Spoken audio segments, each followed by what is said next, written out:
श्रीमद्भागवत गीता अध्याय 2 श्लोक 48।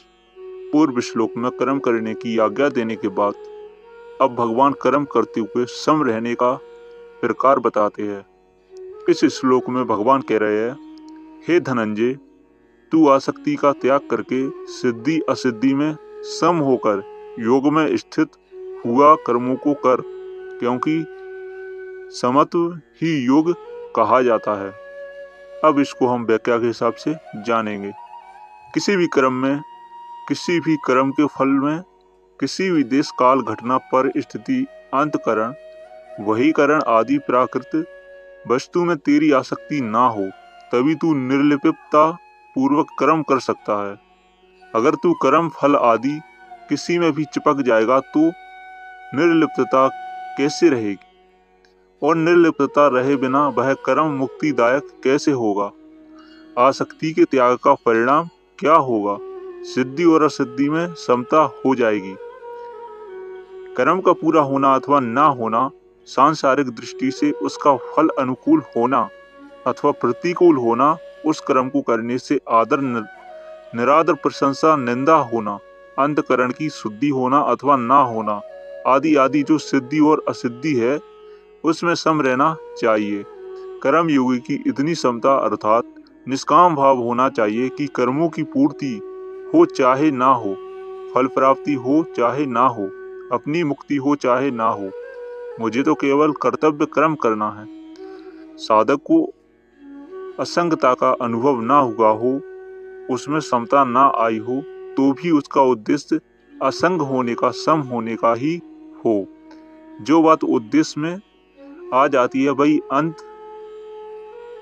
में सिद्ध हो जाती है। अतः साधन रूप समता से अर्थात अंतकरण की समता से साध्य रूप समता स्वयं आ जाती है। सिद्धि असिद्धि में सम होने के बाद उस समता में निरंतर अटल स्थित रहना ही योगस्थ होना है। जैसी किसी कार्य के आरंभ में गणेश जी का पूजन करते हैं तो उस पूजन को कार्य करते समय हर दम साथ में नहीं रखते। ऐसे ही कोई यह ना समझ ले कि आरंभ में एक बार सिद्धि असिद्धि में सम हो गए तो अब उस समता को हर दम साथ में नहीं रखना है, राग द्वेष करते रहना है। इसलिए भगवान कहते हैं कि समता में हरदम स्थित रहते हुए ही कर्तव्य कर्म को करना चाहिए। समता ही योग है, अर्थात समता परमात्मा का स्वरूप है। वह समता अंतकरण में निरंतर बनी रहनी चाहिए।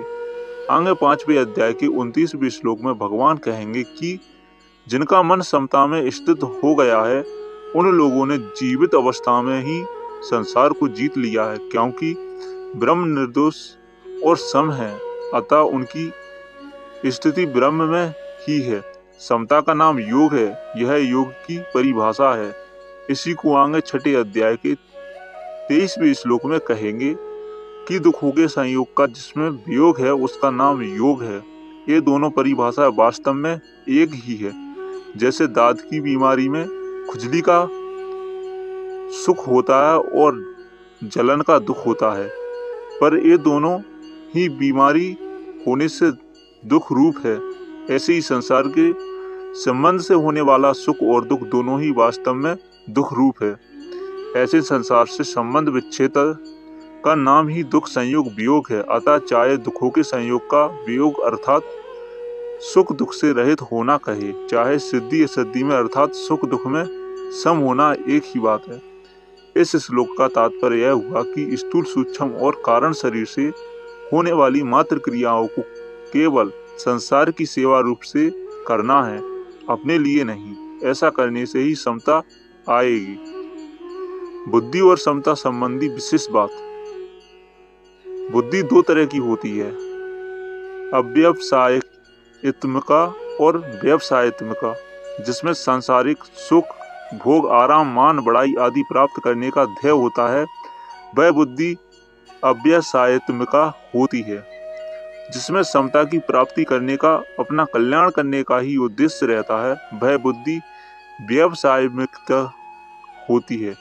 अव्यवसायित्मिका बुद्धि अनंत होती है और व्यवसायित्मिका बुद्धि एक होती है, जिसकी बुद्धि अव्यवसायिकता होती है वह स्वयं अव्यवसायी होता है तथा वह संसारी होता है। जिसकी बुद्धि व्यवसायत्मिक होती है वह स्वयं व्यवसायी व्यवसित होता है तथा वह साधक होता है।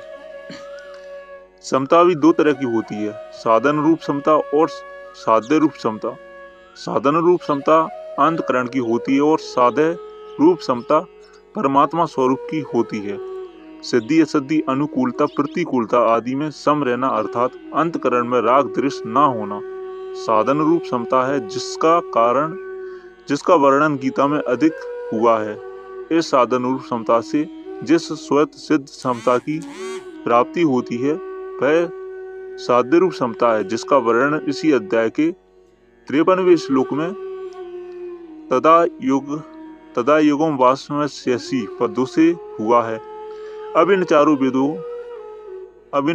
भेदों का यूं समझे कि एक संसारी होता है और एक साधक होता है, एक साधन होता है और एक साध्य होता है। भोग भोगना और संग्रह करना यही जिसका उद्देश्य होता है वह संसारी होता है, उसकी एक व्यवसायिकता बुद्धि नहीं होती। प्रत्युक्त कामना रूपी शाखाओं वाली अनंत बुद्धियां होती हैं। मेरे को तो समता की प्राप्ति ही करनी है, चाहे जो हो जाए, ऐसा निश्चय करने वाले की व्यवसायिकता बुद्धि होती है। ऐसा साधक जब व्यवहार क्षेत्र में आता है तब उसके सामने सिद्धि असिद्धि लाभ हानि अनुकूल प्रतिकूल परिस्थिति आदि आने पर भी वह उनमें सम रहता है, राग द्वेष नहीं करता। इस साधन रूप समता से वह संसार से ऊंचा उठ जाता है। साधन रूप समता से स्वयं सिद्ध स्वरूप परमात्मा की प्राप्ति हो जाती है। परिशिष्ट भाव। पतंजल योग दर्शन में चित्तवृत्ति निरोध रूप साधन को योग कहा गया है। इस योग के परिणाम स्वरूप दृष्टा की स्वरूप में स्थिति हो जाती है। इस प्रकार पतंजल योग दर्शन में योग का जो परिणाम बताया गया है उसी को गीता योग कहती है। तात्पर्य है कि गीता चित्त वृत्तियों से सर्वदा संबंध विच्छेद पूर्वक स्वयं सिद्ध सम स्वरूप में स्वाभाविक स्थिति को योग कहती है। इस योग अर्थात समता से स्थित होने पर भी फिर कभी इससे वियोग अर्थात व्यवधान नहीं होता, इसलिए इसको नित्य योग भी कहते हैं। चित्त वृत्तियों का निरोध होने पर तो निर्विकल्प अवस्था होती है, पर समता में स्वयं सिद्ध स्थिति का अनुभव होने पर निर्विकल्प बोध सहजावस्था होता है। निर्विकल्प बोध अवस्था नहीं है, प्रत्युक्त संपूर्ण अवस्थाओं से अतीत तथा उनका प्रकाश एवं संपूर्ण योग साधनों का फल है। अवस्था तो निर्विकल्प और सविकल्प दोनों होती है, पर बोध निर्विकल्प ही होता है। इस प्रकार गीता का यह पतंजल योग दर्शन के योग से बहुत विलक्षण है। पतंजल योग दर्शन के योग का अधिकारी वह है जो मूढ़ और क्षिप्त वृद्धि वाला नहीं है, प्रत्युक्त विक्षिप्त वृद्धि वाला है, परंतु भगवान की प्राप्ति चाहने वाले योग के गीता के योग के अधिकारी है।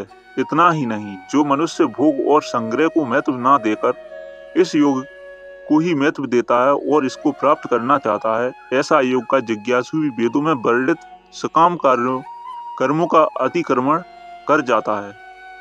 तो हमारा श्लोक यहीं पे समाप्त होता है। तो वीडियो अच्छा लगा हो तो वीडियो को like share and comment box में हरे कृष्णा लिखना मत भूलना। तो मिलते हैं अगली वीडियो में, जब तक के श्री राधे हरे कृष्णा।